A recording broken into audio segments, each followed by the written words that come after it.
Ce qu'on va faire ici, c'est modifier les marges. Il y a pas mal d'espace, ça respire, et c'est pas mal. Quand on fait des documents comme ça, c'est classieux, c'est haut de gamme, quand on a pas mal d'espace vide. Mais malgré tout, je pense que les marges sont un peu trop fortes. Donc on va aller modifier ça, et on va faire en sorte que les blocs bougent. Donc ici, il ne s'agit pas de modifier la dimension de la page ni l'orientation. On ne va donc pas aller dans Fichier, ajuster la mise en page. Nous, on veut garder la même dimension de page, qui est un format lettre verticale, mais on veut que les marges bougent et que les éléments bougent avec. Et donc, on va aller à un autre endroit, dans ce cas-là. D'accord? C'est clair, hein, c'est pas une modification de l'orientation ni de la dimension de la page, c'est juste les éléments sur la page, on va faire en sorte que malgré tout, ils occupent un peu plus d'espace que ce qu'ils n'occupent là. Alors, on va aller chercher la palette des pages. Dans la palette des pages, vous avez les gabarits qui sont là au-dessus. Et on va modifier les marges sur plusieurs gabarits en même temps.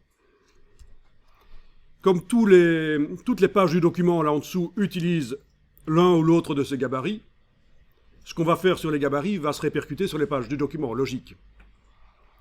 Donc, pour sélectionner tous les gabarits, vous pouvez par exemple cliquer sur la page de gauche du premier gabarit A. Avec majuscule, vous cliquez sur la page de droite du dernier gabarit G. Ils sont tous sélectionnés. On va modifier les marges de ces gabarits. Bien. Alors, une fois que c'est fait, que vous avez sélectionné vos gabarits, vous allez dans le menu Page, Marge et Colonne. Menu Page, Marge et Colonne.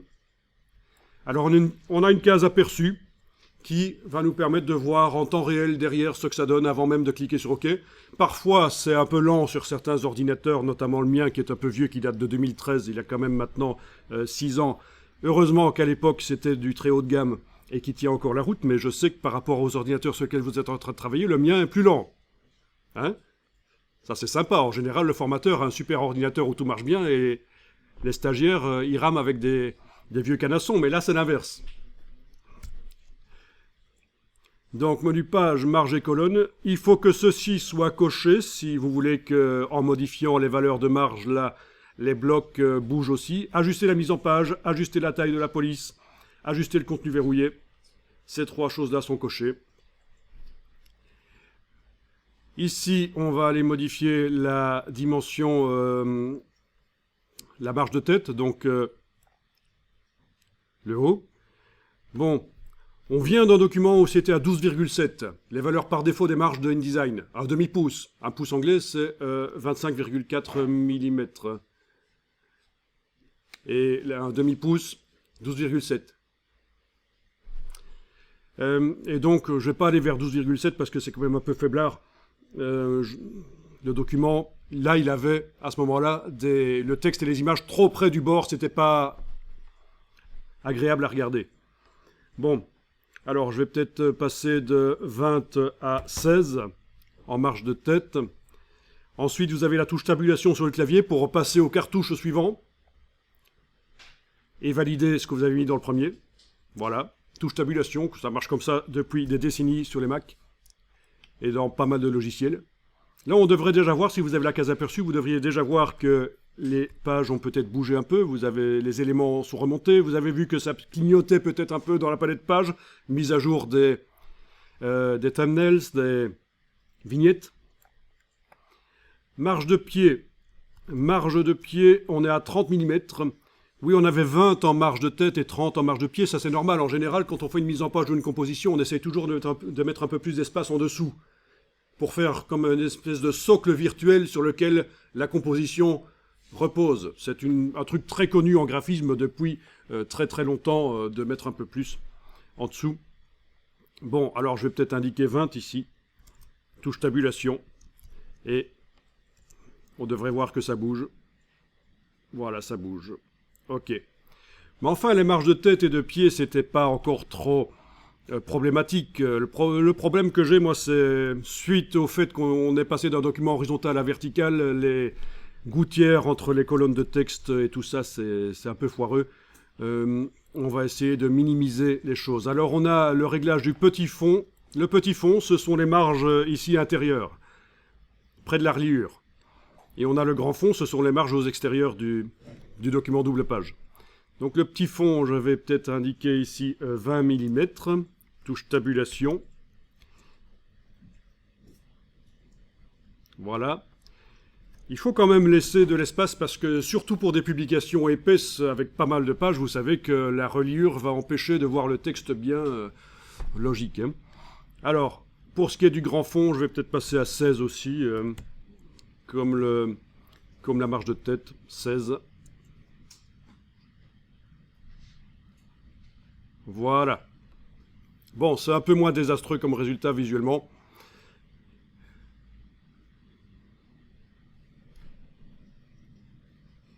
Vous pouvez cliquer sur OK. Voilà, il y a un petit message peut-être des calques ou des objets n'ont pas été ajustés. Il n'a pas su le faire. Alors, on va enregistrer dans le document d'aujourd'hui, dans le dossier que vous avez téléchargé là tout à l'heure, vous allez enregistrer le document sous un nouveau nom. Je vais l'appeler 159. Et il y a ceci qui est apparu, vous connaissez, c'est le fichier temporaire de InDesign qui est dans le document. Quand on travaille sur un document InDesign, il y a ceci qui apparaît dans le dossier, en fait, je veux dire.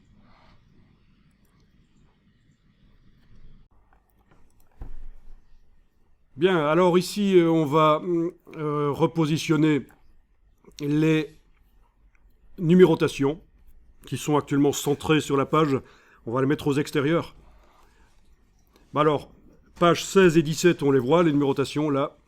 Alors le cadre, il est fait expressément, là. Je veux dire, c'est pas une erreur. Qu'il y ait un cadre, c'est juste un style. Le cadre vert. OK. D'ailleurs, la numérotation n'est pas très centrée dans son cadre. On va la remonter dans son cadre vert, parce que c'est pas très gracieux. Sur certaines pages, en fait, je pense seulement sur la 18, la numérotation a été rendue invisible. Elle est là, mais on a enlevé l'œil dans la palette des calques en face de la numérotation. Je ne sais pas si vous êtes sur la page 18-19. Si on va dans la palette des calques, on va le voir. Palette des calques, numérotation, si on ouvre, oui, voilà, on voit que l'œil a été enlevé là, plutôt, en face du bloc de texte. Si on clique, il réapparaît. Mais c'est logique, hein, c'est disgracieux une numérotation qui vient sur une image comme ça. Si on avait une publicité pleine page, on ferait ça aussi, on enlèverait la numérotation. Voilà. OK.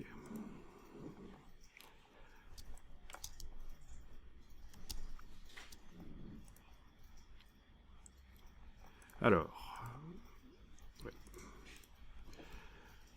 Donc ce qu'on va faire, c'est qu'on va aller travailler sur là où se trouve la numérotation.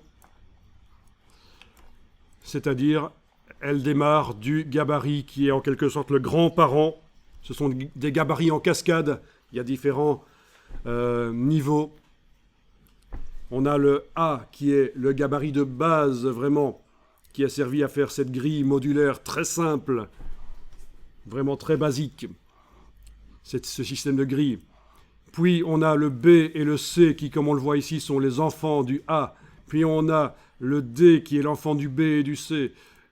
Aussi, on a le E qui est l'enfant du B. Voilà, donc on a 3 niveaux. On a en quelque sorte les grands-parents, les parents et les enfants. Donc la numérotation, elle est en fait dans le gabarit A. Donc vous allez double-cliquer dans la palette des pages sur le gabarit A. Donc au niveau des calques, c'est déjà le cas dans ce document. Le calque qui est le seul sur lequel on peut travailler actuellement, les calques numérotation, c'est le seul qui est déverrouillé. Ok, alors ici on voit déjà que la balise de numérotation automatique est un peu bas dans le cadre, elle n'est pas très centrée. Ça pourrait être un style, mais je trouve pas ça génial. Alors au sujet de la balise en question, c'est pas une lettre A majuscule. Elle a été insérée en faisant un clic droit, insérer un caractère spécial, marque, numéro de page active. Donc c'est une balise de numérotation, pour ceux qui ne se souviendraient pas. Bien. Alors, en sélectionnant le bloc avec la flèche noire, On va aller dans les options de bloc de texte. Commande B, CTRL B, c'est le raccourci. Option de bloc de texte. Et on va pouvoir soit mettre une marge de pied en bas du bloc pour remonter ça. Évidemment, le bloc étant minuscule, il fait 7 mm de haut, je pense. Il faut y aller mollo, hein. Vous pouvez indiquer évidemment des valeurs demi-millimètre, etc. Mais je vais faire peut-être autrement aussi. Je vais laisser peut-être les marges à 0. D'abord, pour faire la marge de pied, je ne l'ai pas dit, mais vous avez vu que j'ai dû casser la chaîne pour ne faire que sur le pied. Et cas aperçu pour voir ce que ça donne, bien sûr. Mais donc là, je garde la chaîne qui oblige InDesign à mettre les mêmes valeurs dans les 4 marges. Et je le laisse à 0. Et vous avez le décalage de la première ligne de base. Et ça peut être intéressant d'essayer de jouer ici sur les décalages. Voilà. Notamment œil ici, on dirait que ça marche. D'accord? Oui, ça a modifié la dimension du bloc. Un peu. C'est pas très grave.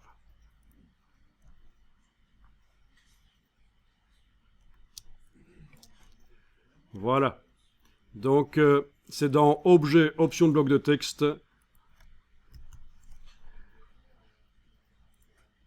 Première ligne de base, œil. Je suppose que chez vous, ça fonctionne aussi.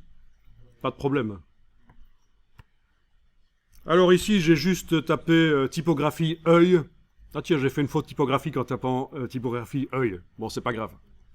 Normalement, c'était un O et un E collés. Mais enfin, malgré tout, j'ai tapé ça dans Google, voilà.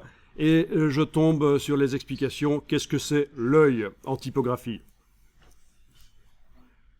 Voilà. Vous voyez que c'est ici cette hauteur-là, sans tenir compte de la hampe et du jambage de certaines lettres. C'est ça, en fait, voilà. Bon, ça, c'était juste une petite parenthèse que je ferme. Alors, voyons un peu, on a fait ça sur quelle page? Sur la page de gauche. Donc, page de droite, le problème n'est pas réglé. Sur la numérotation de la page de droite, c'est pas grave, on va pas les faire manuellement. Mais enfin, vous voyez que sur la page de droite, rien n'a changé, logique. Hein, on a été modifier les paramètres du bloc, là. Les paramètres du bloc qui contiennent la numérotation, on l'a fait sur la page de gauche. Alors, il se trouve que, vu qu'il y a une page de gauche et une page de droite qui utilisent une numérotation chacune, il y a un style d'objet qui a été fait. On va aller chercher les styles d'objet. Donc, menu fenêtre, style, style d'objet.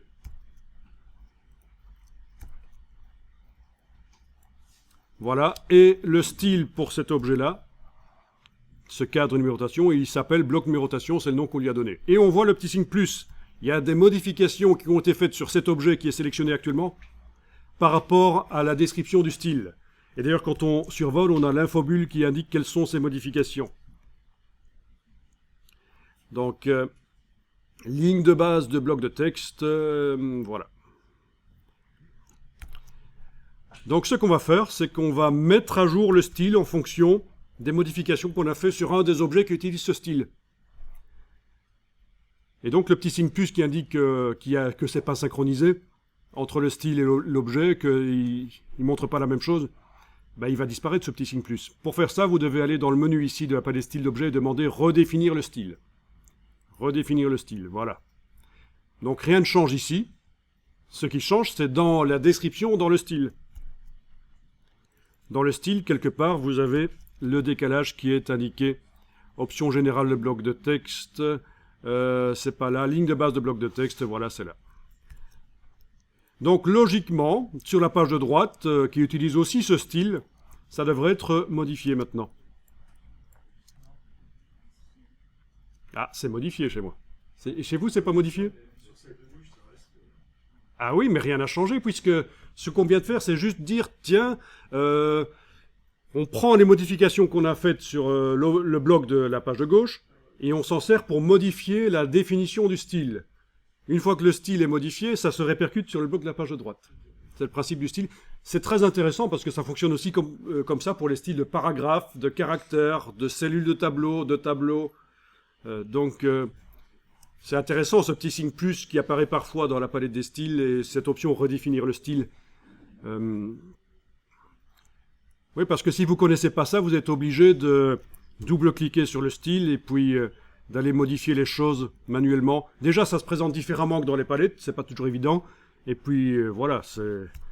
Et même les noms ici, parfois, il n'y a pas juste que ceci, mais voilà, tout ça, il y a des noms qui peuvent changer par rapport à ce qu'on trouve dans les palettes. Il y a des icônes dans les palettes qui se retrouvent sous forme de texte dans la modification du style. Donc c'est compliqué. Donc pour se faciliter la tâche, quand on est débutant dans InDesign, ça peut être facile de modifier un objet ou un texte et de faire en sorte que ça se répercute sur le style et donc par conséquent sur tout ce qui utilise ailleurs dans le document ce style-là.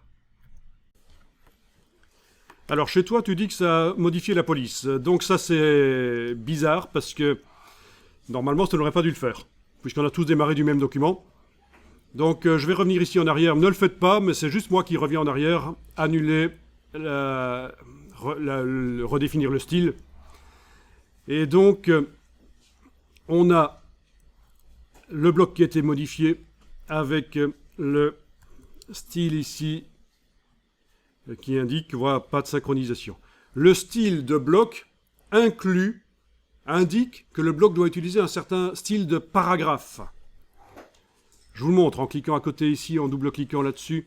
On a ici, dans les options du style d'objet bloc numérotation, on a style de paragraphe, voilà. Et le style de paragraphe qui doit être utilisé dans ce bloc, c'est inscrit dans le style du bloc, c'est numérotation.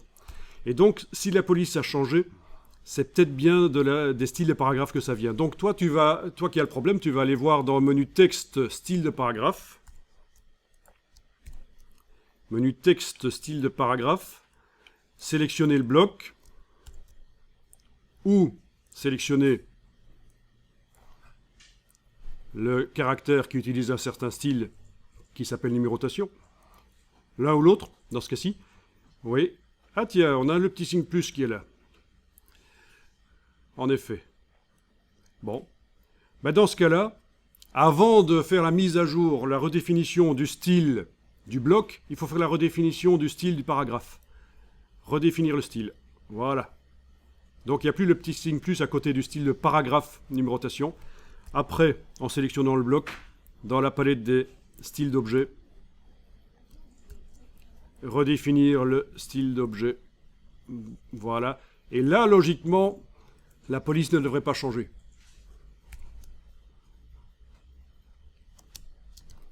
Tu confirmes?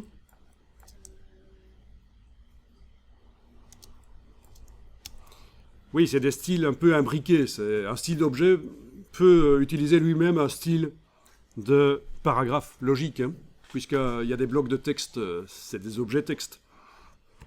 Donc ce que je viens d'expliquer là, c'est pas évident. Si vous n'avez pas compris, c'est pas dramatique. Mais par contre, si vous avez compris, ça va. Vous comprenez la logique des styles et de la mise en page. Mais bon, vous faites de la 3D qui est vachement plus compliquée que de la mise en page. Donc logiquement, vous avez l'esprit vif. Donc logiquement, tout va bien. Bien, alors on va positionner la balise de la page de gauche. Peut-être qu'on va enregistrer le document avant ça. Faites fichier enregistrer sous parce qu'on ne sait jamais si on doit revenir à cette version-là, ce sera utile. Donc, document 160. Ensuite, la balise de numérotation ici, je vais la repositionner. D'abord, son design est discutable, hein. Voilà. OK. Le fait que ce soit de l'Arial Black, je pense, c'est de l'Arial Black, c'est discutable. Bien sûr. Oui, c'est de l'Arial Black. Le fait qu'il y ait un cadre vert, bon, tout ça, c'est discutable. OK. Alors, vous avez le bord de la page. Si vous êtes en affichage normal, vous avez le bord inférieur droit de la page qui est là. Ce sont les lignes noires. Ceci, c'est un fond gris qui a été mis sur toutes les pages dans le but que les images, et là je quitte temporairement le gabarit A, mais vous restez dans le gabarit A, dans le but que les images aient l'air plus péchues au niveau de leur contraste. Voyez? Je ne sais pas si ça se voit. Si, ça se voit sur la projection aussi. Vous avez dans certaines images des parties blanches. Eh bien, ces parties blanches paraissent lumineuses parce que le papier va être sali par de l'encre, très légèrement diminuée en luminosité, le papier. Et donc ça donne plus de pêche aux images. C'est une astuce qui est très régulièrement utilisée en mise en page, et pas seulement, quand on fait des sites web, des applications, et qu'on a un fond blanc, vous avez vraiment intérêt à faire en sorte que le blanc ne soit pas vraiment blanc, comme ça vos images vont avoir l'air plus contrastées. Je reviens sur le gabarit A en double-cliquant sur lui, et donc maintenant vous savez que si vous êtes en affichage normal, les lignes noires c'est le bord de la page, donc il ne faut pas mettre évidemment la numérotation là. Donc vous allez la positionner où vous voulez. Alors on a des repères commentés qui apparaissent, des lignes vertes, vous les voyez, qui vous empêchent un peu de positionner où vous voulez. Donc si ça vous ennuie, comme dans les autres logiciels Adobe, Photoshop, Illustrator, vous allez pouvoir aller enlever ça. Ici dans InDesign, c'est dans Affichage, Grille et Repères. Il faut décocher Repères commentés. Affichage, grille et repères, on décoche repères commentés, et logiquement, oui, quand je déplace maintenant, ça se déplace beaucoup plus librement où je veux.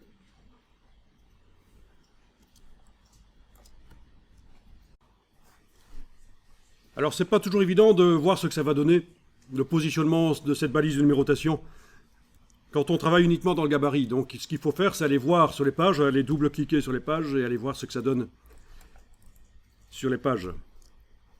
En affichage aperçu peut-être. Voilà. Et puis vous revenez, pour repositionner, vous revenez dans le gabarit A. Quelqu'un d'autre a une autre solution? Pour positionner correctement le rectangle, pour que visuellement ça donne bien sur les pages. Donc, modifier la position du rectangle, allez voir sur la page en double-cliquant sur elle. Si c'est pas bon, on revient dans le gabarit, on repositionne. Vous n'avez pas une petite idée d'une autre manière plus productive de faire ça?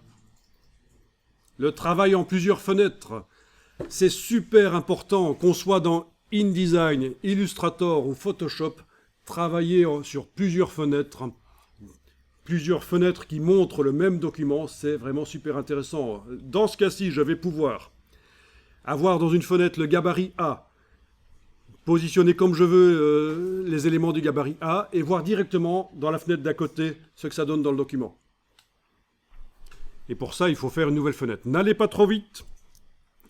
Donc, il y a menu fenêtre, disposition, nouvelle fenêtre. Dans InDesign, à la place de faire une deuxième fenêtre sur le même document, il y a quelque chose qui s'appelle fractionner la fenêtre, qui peut être utile aussi.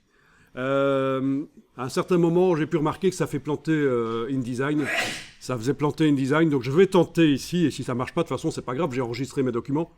Donc on va plutôt utiliser cette option-là, puisqu'elle est là dans InDesign. Fractionner la fenêtre, on va avoir une seule fenêtre, mais coupée en deux. Avec la possibilité d'avoir dans chaque partie de la fenêtre le document avec des pages différentes. Donc voyons un peu, avec des pages différentes. Oui, avec des pages différentes. Donc, dans la fenêtre de gauche, on a le gabarit. Enfin, dans la demi-fenêtre de gauche, on a le gabarit. Là, je clique sur la demi-fenêtre de droite. Je vais aller voir afficher une des pages. Est-ce que ça marche chez vous? Voilà, donc ça peut être sympa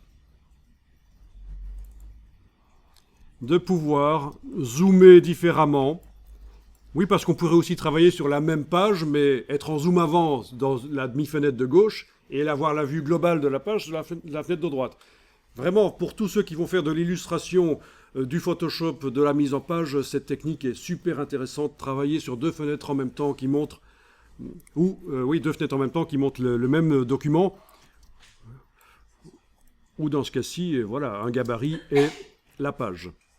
Voilà, et vous voyez que si vous déplacez le bloc là, vous arrivez à voir ce que ça donne tout de suite sur la page d'à côté. C'est génial.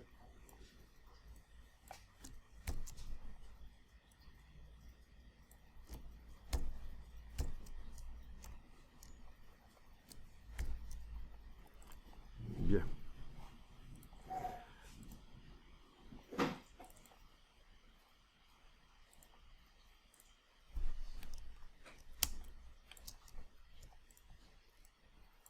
Donc ça, c'est pratique. Ok, après, ce genre de choses, le positionnement de la numérotation, il n'y a pas vraiment de règles. Je veux dire, vous avez quand même un peu de créativité. Ok. Alors là, je vais enlever le fractionnement des fenêtres. Menu, fenêtre, disposition, annuler le fractionnement de la fenêtre. Fenêtre, disposition, annuler le fractionnement de la fenêtre. Voilà. Alors voilà, ici, on est dans le gabarit A, sur la page de gauche, et on voudrait positionner en symétrie la numérotation sur la page de droite. C'est-à-dire la même distance entre le bloc numérotation par rapport au bord vertical de la page, sur la page de droite, et par rapport au bord horizontal sur la page de droite. Donc, il y a peut-être un moyen de le faire dans InDesign, peut-être dans la dernière version, j'ai pas encore eu le temps d'étudier, faire quelque chose en symétrie facilement. Peut-être dans cette version-ci aussi, peut-être que ceux qui connaissent InDesign vont me dire, tiens, mais on peut faire comme ça, un truc en symétrie. Moi, j'ai une astuce qui est très connue dans le monde de la mise en page, c'est d'utiliser des blocs pour mesurer. Je vous montre. Je prends ici un bloc. Tiens, je vais prendre même un bloc image. Voilà, sans couleur de contour ni de fond, c'est important. Enfin, il pourrait avoir une couleur de fond, mais du contour, c'est ennuyeux, ça va fausser la mesure. Je trace. Ne le faites pas, vous allez le faire après. Je prends la flèche noire, je le positionne là. Ah, est-ce qu'on a les... Oui, on a du magnétisme, c'est bon, ça va, quand même. Bon, on n'est pas à 1,5 millimètre près non plus. Hein. Même si, je sais qu'en typographie... voilà. Je vais dupliquer le bloc en le déplaçant, donc touche Alt pendant que je le déplace. Je vais mettre ça ici. Bon, vous avez déjà compris ce que je suis en train de faire. Hein. Ce sont des blocs qui vont me servir à mesurer des choses. Un bloc là qui va du bord de la page vers le bord vertical du bloc. Un bloc là qui va du bord de la page vers le bord horizontal du bloc. J'active les deux. Je copie. Non, je coupe carrément. Commande X. Je vais aller sur l'autre page ici. Commande V. Je mets ça, bien sûr, sans changer sa dimension, ici. Je mets ça ici. Il est si loin que ça. Ah oui. Là, alors. Voilà. Donc j'ai positionné les deux blocs. Et là, ça va me servir à... Il faut bien les mettre, hein. Idiot. Ok. Non, je me parle à moi-même parfois. Ok, et je positionne ça, bien calé. Et voilà, on a le bloc de numérotation qui est positionné en symétrie. Oui, on aurait pu aussi utiliser les valeurs de positionnement x, y avec, et faire des calculs, mais sur une double page, c'est un peu compliqué. Voilà, voilà. Et ces deux blocs-là peuvent être supprimés ou mis sur le côté pour un usage ultérieur, comme on dit au téléachat. Voilà. Voilà, symétrisation des blocs de numérotation, vous pouvez essayer ça. Et vous enregistrez le document.